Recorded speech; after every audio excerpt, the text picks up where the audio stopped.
过年前最后一天上班日，有民众利用时间来大卖场采买年菜、伴手礼。特别过年期间，规家伙仔团圆，需求量大，所以拢是一车一车载。市长每天第二前前往传统市场关心以后，19号嘛伫建华局顶局处代表陪同前来卖场关心民生物资供应的情形。其中特别针对两家部分，表示一粒大型卵大概无到8块，基本上物价已经平稳。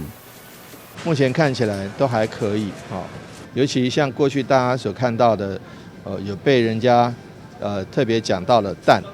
今年蛋以蛋来讲，每一颗大型的蛋大概不到8块钱啊，所以说基本上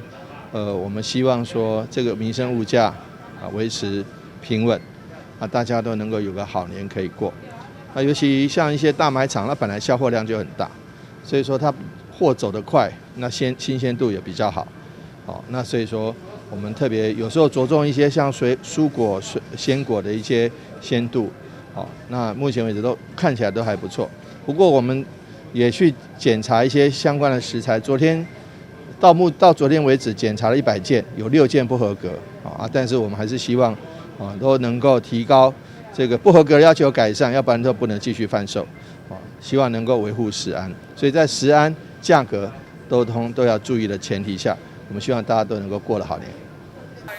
随着国际物价加美国禽流感影响，包括卵等相关的物资拢对得起，加上经济波寒流，有民众相当烦恼过年采购搁爱加开钱。不过市长吴伟条表示，政府所推出的平价专案，业者拢相当配合，为了确保农产品的物价平稳加供应充足，卖无定期客查食品卫生，互民众过一个安稳的好年。